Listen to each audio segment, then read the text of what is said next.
गिरिवर विद्या शिरोदिनी वासिनी गिरिवर विद्या विष्णु विलासिनी कृष्णनुते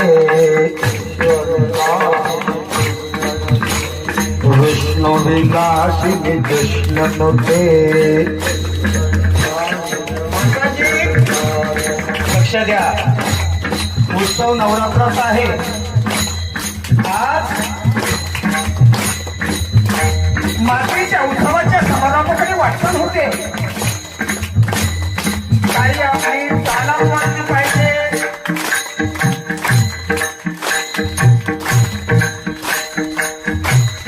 आज खरं तर तुम्ही जे 9 दिवसाचा उपवास करताना माय तुमच्या पोट भरणार आहे